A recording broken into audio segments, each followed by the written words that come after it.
And welcome, Joshua. Mm-hmm. Hello and welcome, bug catchers, to Experience Share. It's a Pokemon podcast. It's back. Wherein I, Motanari. Motonari. Did you even play the game, Josh? Bet you thought you could get me, but I got it. AKA Tanner Greenring. And I'm joined by my co-host, obviously, Hideyoshi. Thank you. Hideyoshi from the Ignis Nation, yes. Yes, I got it. Play through each Pokemon game, castle by castle, nation by nation. That's it, nation by nation, yeah. Week by week. This is an interstitial season. That's right. But Tanner, you say, isn't this technically season 5D? D. And to which I say, yes. If you don't like it, go start your own podcast. And did Pokemon Ranger Shadows of Almia technically come out in Gen 4? Who's to say? You know, we play fast and loose with the rules. This is certainly Gen 5, though. It's our podcast. We can do whatever we want. Yeah. And if like you can hear in the ad breaks, you can just go make your own podcast if you got a problem. You can go make your own podcast. We've got an idea for you. Yeah. It's probably a good one about food-themed Pokemon. That's right. And we probably should record a new one soon. Yeah, probably you're sick of hearing those. Well. But maybe we have to keep letting it run because that last idea for the foodie Funyuns or whatever, that was a great one. We should definitely record one of those when we're done here. Yeah. Josh, yes, we're continuing the interstitials. We wanted to definitely hit this game because it is a genre that you and I are both fans of. And we hear... This is a tidbit I got from you, and I don't know if it's true or not. It might be apocryphal, but I hear that this is among the most popular side Pokemon games. Yeah, I've also played it. I don't know if you remember that. I have played this. And you have. This one is one of the rare interstitials along with Colosseum and Gale of Darkness that I have played before. Yep. So that makes it a Joshy's pick. It's a Joshy's pick. And the game is called Pokémon Conquest. And based on the response that we saw when we announced we were playing it, I don't think we saw anyone who was like, that game sucks. No, we saw a lot of people say, that game's fucking expensive, you dickheads. Yeah, and a lot of Why people... are you making me buy this? Which I sympathize with. It is very expensive. Yeah. How do you think we feel? We have to buy it. We had to keep buying all of them. Yeah. This one is actually relatively cheap. The cheapest one was Ranger. That was only like $25. Yeah, no one wanted that. But if you're a freak like me, which is crazy because it was fun. You also buy the case with the manual and everything. So that's if you're Josh. I'm the completionist. If you're Tanner, you just buy Lucy's. They come in little padded envelopes with just like a Nintendo cart and like a burnt out cigarette butt in it. Yeah, and like some child had written Mr. Poopy Faces. Yeah, on the cartridge. It says Dylan, and it's written over the contacts. So it that's my worst nightmare. Even when I was a kid, I was like, no, this is uncouth. I'm not scribbling my chicken scratch all over this beautiful piece of game. Oh, you and I were such different kids. I destroyed everything I touched as a kid. I remember as a kid one time. I could see it. My mom bought me what must have been thousands of dollars worth of Teenage Mutant Ninja Turtles action figures. Oh my God. And when I was a little kid, I walked across the street there's a baseball diamond across the street from my house.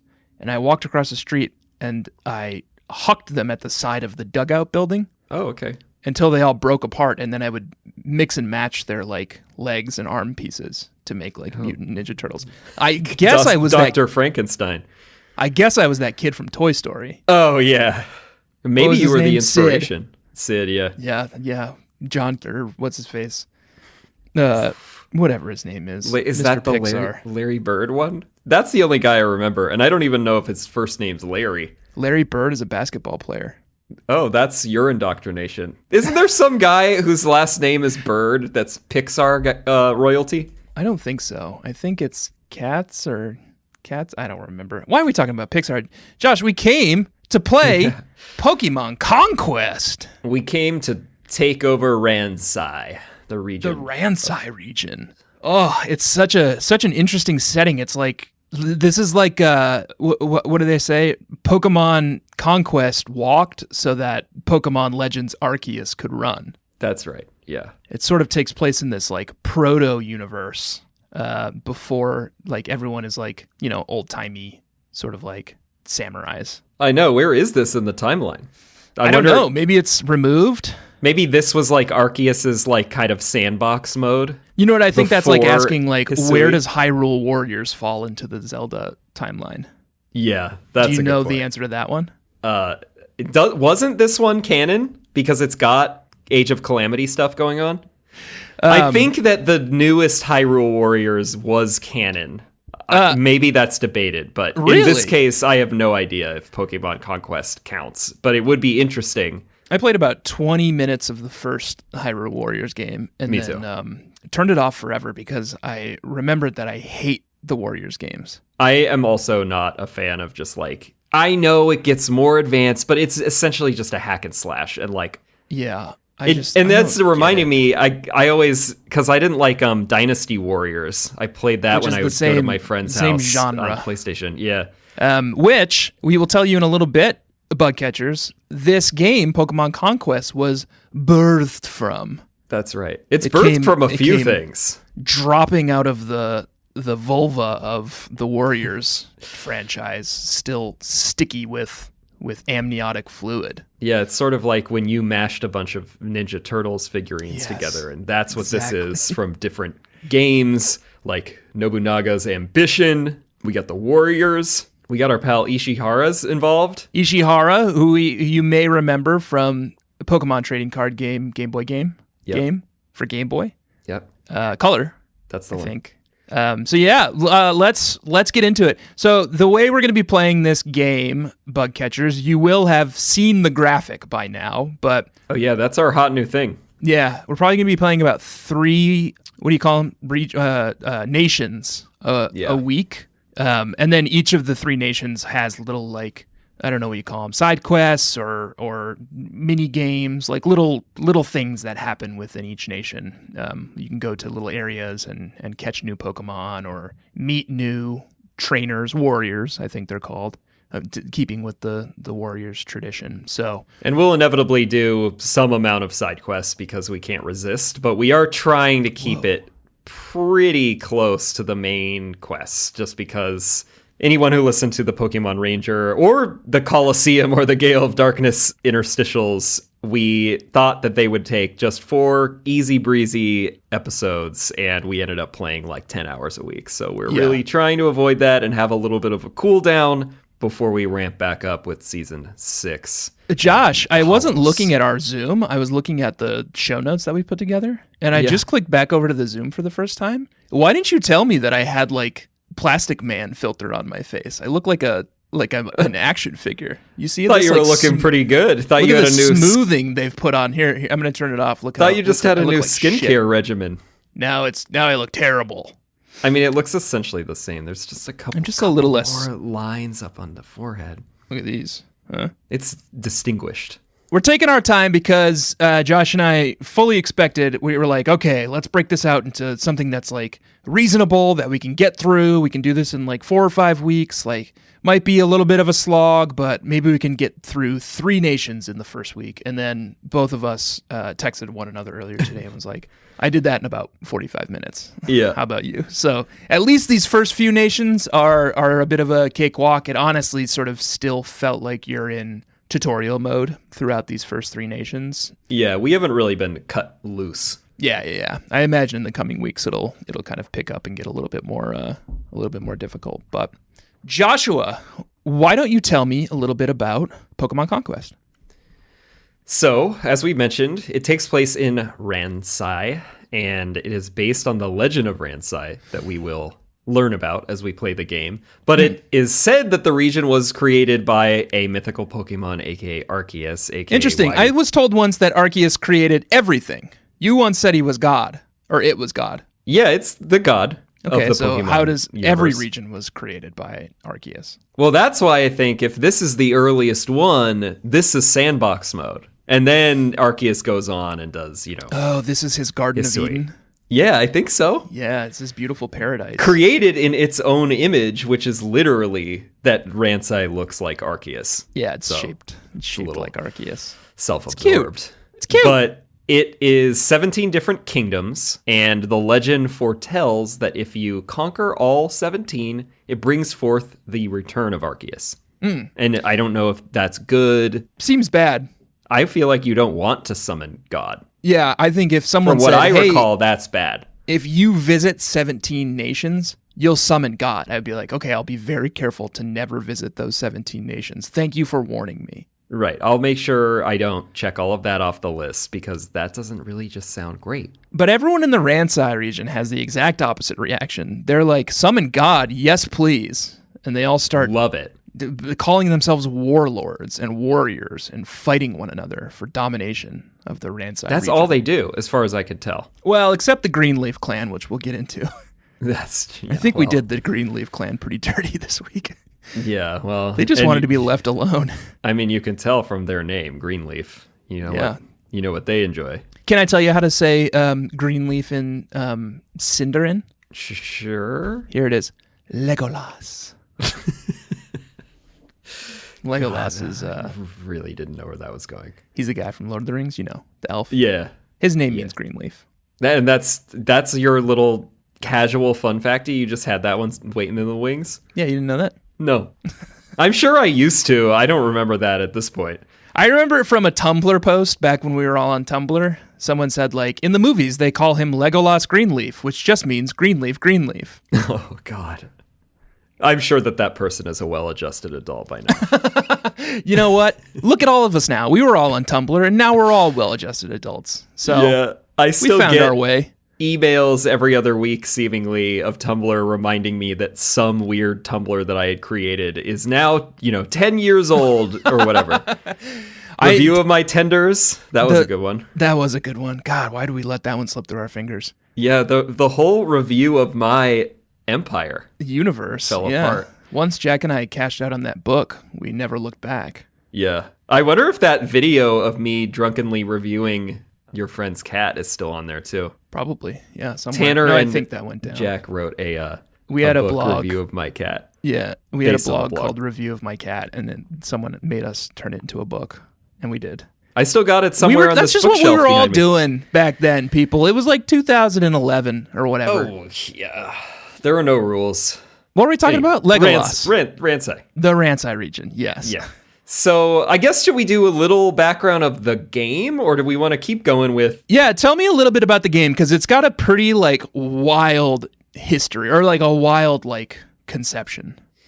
We were diving into this before the episode because we wanted to know what we could cover here. And it turns out that a lot of our favorite characters, like we mentioned, Ishihara, is involved with this. Yes. It was the second collaboration between Nintendo and Tecmo, with the first was... Love Tecmo Super Bowl. Yes. Was the first one Tecmo Super Bowl? That's right, because I played a lot of that on Nintendo. The first was apparently Murasame Castle mode in Samurai Warriors 3. Yeah. So a mode within a game. So that's already it's based on a mode back. Within a game, which is an early one of those Warriors games, right? That's right, yeah. Oh, I think actually Samurai Warriors 3 may have been pretty recent. I think that's Wii. Yeah, that's Wii era, which lines up with this.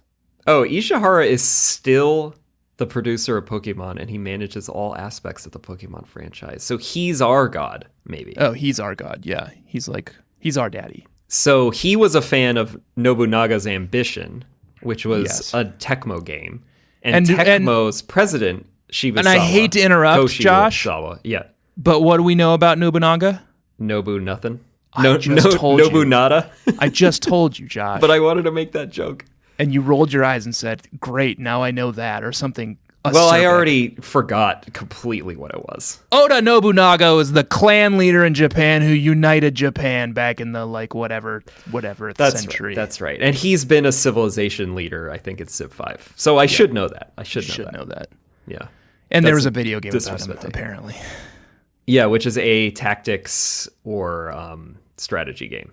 Yeah. And that the president of Tecmo, which is behind Nobunaga's Ambition, Ko Shibusawa, is a fan of Pokemon. And their buds, Ishihara and Shibusawa, are like hanging out. And they were like, hey, why don't we make a game together that's maybe it's a game that's based on a mode of another game, and there's a little bit of little column A, a little column B, and then that's Pokemon Conquest. It feels like they're covering their bases. They're like, oh, this game is totally just based on this mode in this other game, and it's not based on this incredibly massive popular franchise called Fire Emblem. Right, yeah. That is what I always thought. With the exact same gameplay. Actually. Until reading this article, I assumed that this was inspired by Fire Emblem. Yeah, it plays a lot like Fire Emblem. Yeah. Which are games that I love. I liked it when it was Game Boy. I actually did not complete the Switch one. Three Houses. Yeah. It didn't take for some reason. I'm not sure I totally completed it, but I certainly sunk a lot of hours into it. The Game Boy Advance one I really loved. I do not remember which title it was. I could not get enough of staring into Claude's little dreamy eyes. That I agree with. Also, apparently, the reason that there are 17 regions in Ransei is that there were 17 different Pokemon types at the time, which was 2012. I don't think there's a ton of Pokemon in this game. I don't think it's the full dex or anything even near it. I'm sure we can pull that from here somewhere. But while we try to figure that out, it does have commonalities. Like there are 6 Pokemon on each side, up to 6. You don't always have them. Yep. And they are the Pokemon you know and love, so they have the same types, and like there's type advantages and disadvantages. But there's one of the key differences is that you collect not only Pokemon, but you collect their warriors.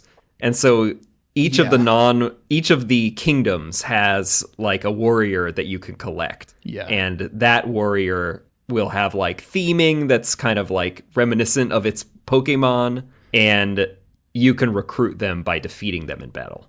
Is it possible there's only 32 Pokemon in this game? No, there's definitely more than that. Yeah. We'll get to the bottom of how many Pokemon there are in the game, but it's not a lot. No. 200. 200? 200? Well, Apparently hell, that's 200. more than the first Pokemon game. Yeah, but it is pulling from, 5 generations, and it's just 200, so. Can I say something controversial that the bug catchers are not going to like? Oh, here we go. I like this game a lot. Oh, okay. I had a lot of fun with the first 3 levels. Good. I think that the character designs of the warriors and some of the cutscene shots of these samurai type warriors look really good. They look really fun. Mm-hmm. The Pokemon sprites look fucking terrible. Yeah, it does have so a little bad. bit of the black and white Gen 5 hangover where they're also kind of really weirdly tiny. pixelated and tiny. They have to be super tiny to fit on this battlefield grid where you're battling Pokemon. Yeah. So they fit in this little tiny space, and they just had to jam so much detail into such a tiny space. And they did this kind of chibi thing. You know what chibi is in anime? I mean, it's when characters have the little bodies with the stout or the short limbs and the really big heads. That's right, yeah. That's called chibi, and they do a little bit of that with these characters too. So they just sort of look like, I don't know, they look like the gachapon toys. I agree with that. Yeah, they get a little crunchy. They're weirdly smaller than the sprites you would know and love from the mainline games, but then also more pixelated. Yeah, rather more than pixelated. a higher quality, which is strange. Yeah, but some of do them just agree that so bad. I think the art, the box art and the animations from cutscenes and the little battle challenge box that pops up when you go into a new battle, all of that art looks great. Yeah. I think the style's really cool, but and all the did you just say this? All the warriors look really good. It's so cool. I love how they have their designs of their armor will be inspired by their signature Pokemon. Is very sweet. Yeah. But the battlefields can be a little crunchy. It does take place in this sort of feudal Japan era, but everyone's in samurai gear, because this is based on very tangentially based on a Samurai Warriors game. Right. So they're well, let's just keep them in samurai gear. So that's why it takes place in oldie times, I guess. Right. And I mean, I haven't gotten to play Legends Arceus, obviously, No. because I have to play all of these games that are a decade old. Yeah. But now that I'm thinking about scratching the itch. Samurai, I don't know if Samurai are in it, but I don't think so. This seems like it would actually be after Arceus. Yeah. Samurai's, like 19th century and earlier, but no, I don't know maybe. when the first one, like they were ended, the samurai order was the 19th century, but I don't know when they started. So I don't know. I think, let's Samurai. see. Our boy Oda Nobunaga was kicking around in the 14th century. Yeah. So maybe that's roughly when this was supposed to be taking place. Because the Meiji, no way I'm saying that right, but Restoration was in 1868. So that's when they were done with samurai. But they were around for 6 or 7 centuries before that. So that's a while. Yeah. Okay. I like the idea that this is Arceus' sandbox before everything else, and I'm going to stick with it. Yeah, That's we're lore masters now. And we're the Pokemon Conquest lore masters. The lore keepers. And if you have any questions about Pokemon Conquest, just come to us and we'll answer them. And we're going to make it up on the spot. But you know what? That means that's just the lore now. Yeah, because we're the ones with the microphone. Yeah. And what we say is what you all believe. That's power, and if you have people. a problem with that, you have to make your own podcast. So that's what we said. We just keep telling you to do it. None of you listen. Yeah, but also it can't be about Pokemon because that's our thing. Yeah, so. Please not. Anything else interesting about this game? No, I feel like that's the kind of the main setup. We kind of talked about the Warriors stuff. It's like a game. It's a game based on a mode within a game and etc. All right then, Joshua. Let's talk about Pokemon Conquest. Pokemon Conquest. After this break. Yeah, god damn it.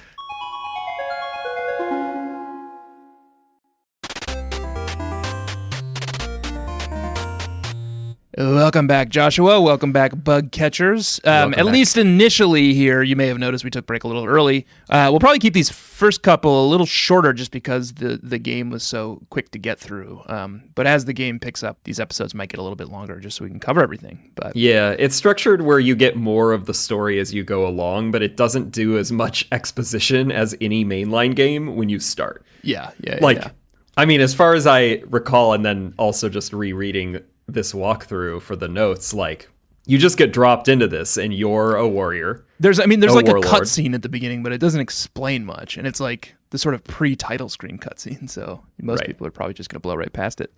But yeah, you get dropped into the Aurora Nation. Yes, this is your nation, and you are a warlord or a war lady. What do you call lady?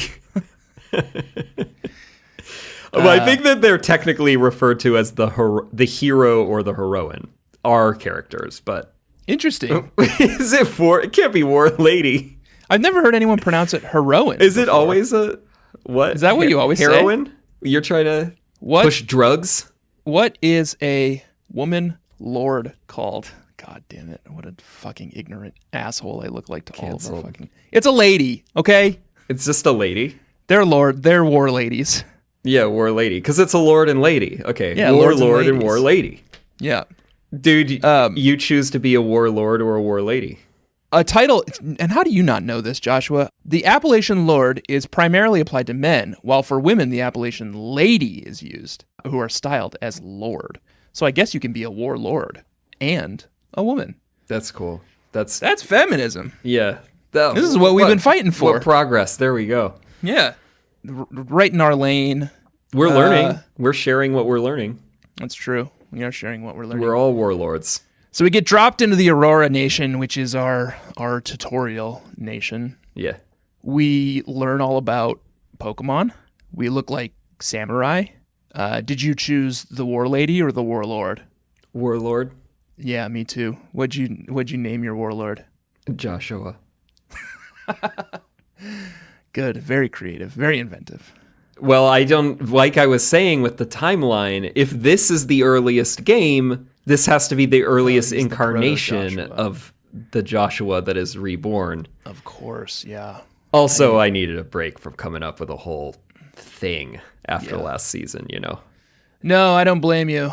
And I, of course, remember, I've learned a lot about kind of Japanese culture and Japanese history in my time. Oh, yeah. That's one of the things you're known for. Joshua was a very common name during the Oda Nobunaga dynasty. So I guess I could have done a pun with Nobunaga or something. What could I have done? Maybe should I rename it now? I was even a little dicey on the nicknames at the top. I was like, should we be putting our American names in these Japanese names? Maybe not. Maybe that's culturally insensitive. Not. I think it's a no. All right, we won't do that again next week. Do you want to know about my character? Well, I don't know, but Pokemon's names are based on Japanese names, and we are also smashing those together, so... Oh, that's true. God. Also, there's another fun facty. This is the only Pokemon game since Hey You Pikachu that was only released in Japanese and English. So. Oh, really? Just didn't quite break out of those markets? No. This game did get really, really good reviews in Japan and sold really well in Japan. Not so much here. Well, let's see. Nintendo Power Magazine gave it 9 out of 10. Oh, it definitely had good reviews. Rated it 9 out of 10. And it's got an 81.97 on game rankings. Yeah, it's got great reviews. It's killing it. I don't think it's sold like hotcakes, though. I don't think so either. Had this game not existed, the game Tokyo Mirage Sessions would have been proposed as a Fire Emblem Pokemon crossover game instead. That sounds awesome. Oh, shit. I really like the Tokyo Mirage Session game. The one that they remade for I did Switch. not play that. What are we talking about? Pokemon. Do you want to know about my character? Yeah. Potentially problematic name that you gave yourself?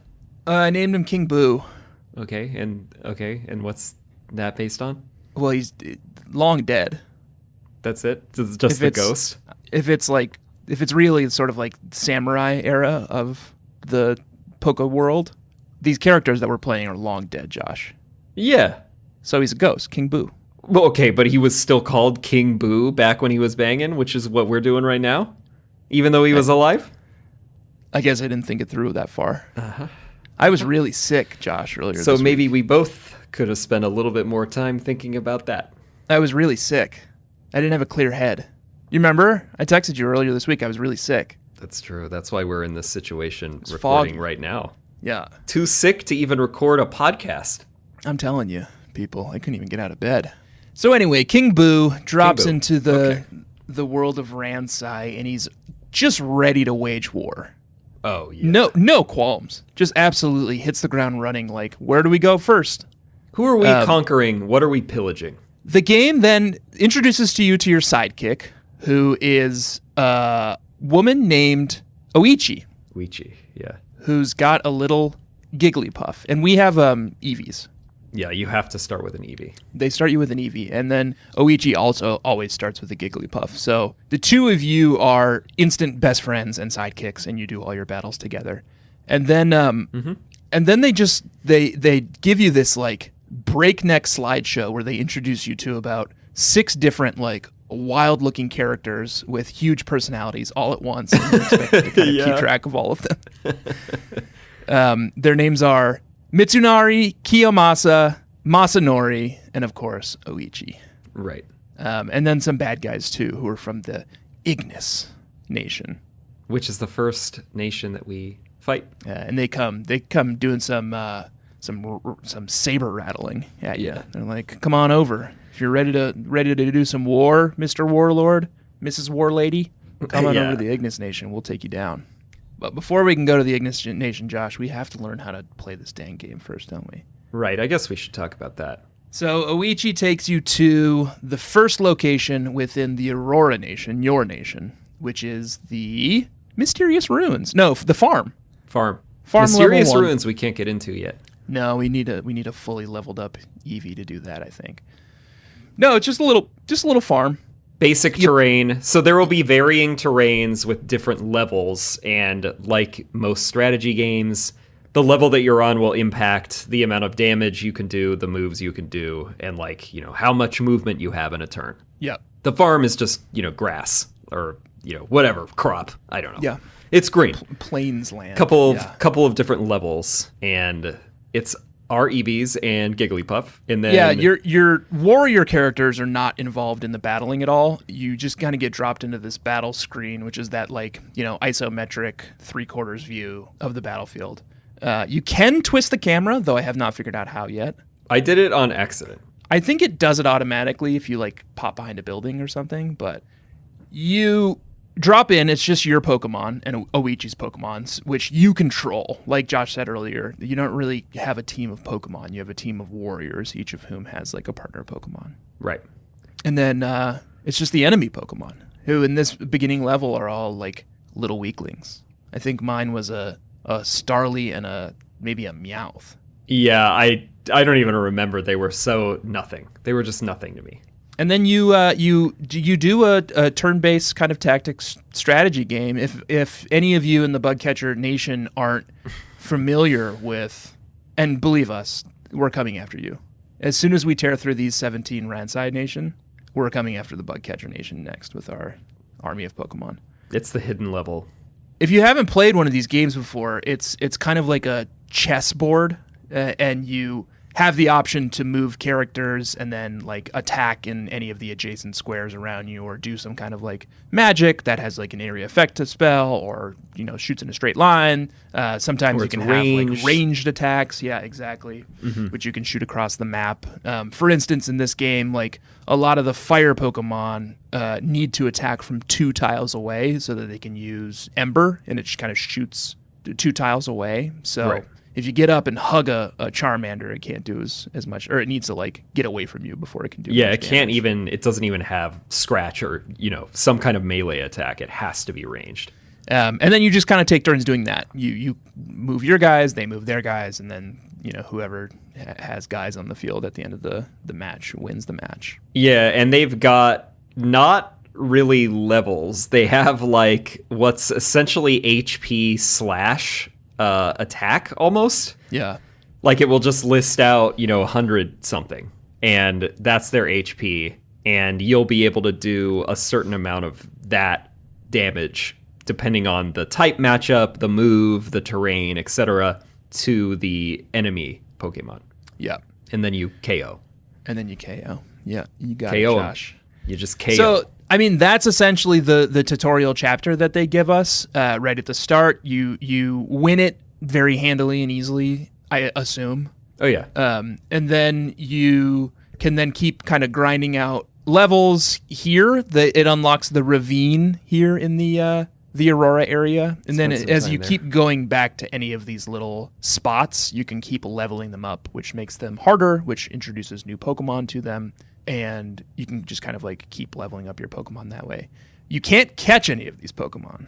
Right. That's the main difference between this game and other Pokemon games. Instead of catching these Pokemon, every now and then you will run into a warrior who's in one of these spots, and they are controlling Pokemon. And if you manage to defeat them, you have the option of trying to recruit that warrior. But I think it's other than the scripted ones, the leader of the kingdom, it's like random when they show up. I think so. Right? And because I did get a couple, but sometimes it seemed like when you try to recruit them, there's a chance they can say no. Yeah, that's right. And sometimes it seems like it's automatic. Like the first couple I picked up, the guy who had the Pansage and the guy who had I guess it's random, so we got probably 2 different guys, but yeah, I did not encounter anyone with one of those gross little pan monkeys. The guy who had the Pansage and the guy who had the Swaddle both just kind of like, they're like, yeah, we're in. So welcome to the team, bros. So anyway, the Ignis Nation, now that you're done with the tutorial, comes after you, and they're like, we're here to stir some shit up. And they are the Fire Nation? Yeah, they're the Fire Nation. Ignis. I got it, Josh. You're not going to believe this. I got it. Okay. Just making sure you're keeping pace. They got this little wormy guy called Hideyoshi as their leader, and that's why I named you after him at the beginning of the episode, Josh. You calling me wormy? I didn't say that. Is wormy necessarily bad? I didn't say that either. Okay, good. You're making a lot of assumptions, Josh. Good. Or you were about to, and I'm glad you checked yourself. You could have complimented me. Yeah, it's a compliment. Yeah, to be wormy. It's something to aspire to. And he's got a couple of like henchmen, a couple of like sidekicks who have their own Pokemon as well. Yeah. They drop you into the middle of the fight. So every time you kind of advance on another nation, you're just sort of dropped right into a fight to like conquer that nation. Yeah, and then if you win it, which we did handily, it unlocks other little territories within the kingdom, much like we were talking about the farm and the ravine in Aurora. You'll get other equivalents based on what the terrain is in the kingdom that you're in. Yeah, in Ignis Nation, it's a cave and a float stone. Yeah, that you unlock, and they're full of fire-type Pokemon. And also lava. So this is another thing, is like environmental factors play into these games, because when a non-fire type Pokemon steps into lava, it gets burned and hurt. But when a fire type Pokemon steps into lava, it heals. And vice versa. If you're on fire, if you're burned and you step into water, you'll heal. So that starts to play into the strategy of these Ignis levels, is trying to kind of like not corner yourself into a lava corner. And also, like, the other Pokemon will want to stick to the lava because they can kind of like constantly heal in the lava, and you can't come after them in the lava. Yeah, and it gets especially obnoxious because, as we mentioned, many fire Pokemon will have ranged attacks, so they can sit on a strategically positioned tile in the lava and just lob embers at you. Right. Yeah. And then you have to like lure them back out. It's a pain in the butt. Luckily, in this first couple levels, the lava's strips are all just like one strip long, so it's pretty easy just to get on either side of it with your Eevee and your Jigglypuff. Yeah. And just whack away at it. Knock them back and forth. And then when you do enough hits with any one Pokemon, it unlocks their warrior move. That's right. Where you hit X and do a special move. For Eevee, it's Quick Attack. Yeah. The terrifying Quick Attack. Yeah. And for Jigglypuff, it's Sing? Or something like... It's something that heals. It heals Jigglypuff. But you're not taking a ton of damage. You don't need to be healing your Jigglypuff. I didn't even use it. Yeah, I think I don't know. I like expected it to like unleash some shit on like one of these fire type Pokemon, and then it just like healed itself for like 4 points. I expected the Jigglypuff to expand and blow up all over the stage. That's what I'm used to Jigglypuff doing in Super Smash Bros. But also, yeah, you gonna play that Kirby Forgotten Land? Or I do really like Kirby games. West, whatever it is. it's only got like okay reviews. Oh no, it's got pretty good reviews. I thought it had pretty good reviews. I'm sort of intrigued. I got a backlog with, as I was referencing, Horizon Forbidden West and Elden Ring. Oh yeah, I will play it after I've had my fill of Elden Ring. Yeah, it feels like a nice palate cleanser, just a little Kirby game. I just want to suck up one of those cars. I know, the car thing looks really fun. That's all I care about. As soon as I suck up a car, I'll be done with it. Yeah, just play till then. I wish GameFly still existed so I could just rent it and suck up a car and just send it back. All done. I got my fill, and so did Kirby. Beat these assholes. Yeah. Play a couple more of these little areas within the Ignis Nation, and then we hear that there are some cowards to the south. The weakling Greenleaf Nation. Yeah. Who their leader Motonari literally just like begs you to not attack. He's like, we're just here. We're not here to do any harm. We're not here to make any enemies. We just want to live in our peaceful little plot, and we don't want anyone to bother us. And what do you and Oichi do? Their fucking castle is a greenhouse, for Christ's sakes. Yeah, their castle's a greenhouse, and you don't even they're so weak that you don't even have to beat their Pokemon to conquer them. You just have to capture their flags. Yeah. In the Greenleaf Nation, they introduce a new mechanic, which is flags. There's 3 flags on the level, and if your Pokemon can sit on them and capture all 3, that you win. Yeah, you don't even have to do any damage to the other players. And then they just give up. And they give up, and also when you're sitting on the flag, you heal. Right. For a lot. So that's all I did. I just went and parked all 3 of my Pokemon on the 3 flags and called it a day. And then they just rolled over. Back to smoking that green leaf. This is where Motonari's sidekicks both joined my team, including the guy who had the Pansage and the guy who had the Sewaddle. I see. So I only got one of them. Oh, I guess you didn't play it as well as I did. No. I got Cottony. That's right. I guess you must not have played it as well as I did. I mean, it's sort of a toss-up to me whether you want Cottony or Pansage. I don't want Pansage. I'll tell you that right now. I feel like I probably did a little bit better. We really can't escape these Sewaddles, huh? No, they really want us to have Sewaddles. Do they evolve? In Black and White, too. Yeah, of course they do. Hell yes. Well, then I'm fine with the Sewaddle, honestly. If I can make my team all sexy Pokemon by the end of this game, King Boo's army. Yeah, that's why I'm like, are you trolling me? You know who Sewaddle turns into. Yeah, Leavanny. Yeah. Do you think Boo is sexy? The ghost? From Mario? With that tongue? and they're a little shy, you know? They're like, yeah. They're kind of coy. Yeah. And they're like tricksters. They're probably like they're having fun. They're probably DTF. They're like, All right. Well, then I think the premise holds up then. King Boo's army of sexy Pokemon by the end of this game. Okay, so there you go. So that's going to be what you're going for? Yeah, and then canonically, and this is something, and again, we're the lore masters for Pokemon Conquest. Right. Canonically, King Boo and his army all die because it's old time. And they become King Boo and the ghosts. The Army of the Dead. From the Mario games. Yeah, that's canon. That's part of the Pokemon universe that everyone knows. Did you have any trouble in Greenleaf? No. Did you go to Fontaine too? Yeah, or weren't we supposed to? No, first 3. Oh, that's why I'm a higher level. You did a whole extra level. Aurora doesn't count. I thought that we had to do Fontaine also. No way, man. Oh, I didn't count Aurora. Fontaine, spoiler alert, bug catchers, is the water one. Yeah, I imagine. Because it sounds like Fountain. I guess I can keep it a secret what mon I got from there. Well, let's talk about our teams. In the level check? It's still level check? Oh, by the way, all the Pokemon in this game you make me barf because the sprites suck. Oh my god. Genuinely went and looked them up and I was like, who do I want to pick? And I think maybe Oichi's Jigglypuff is one of the worst. Yeah. You can barely even make out any of its features.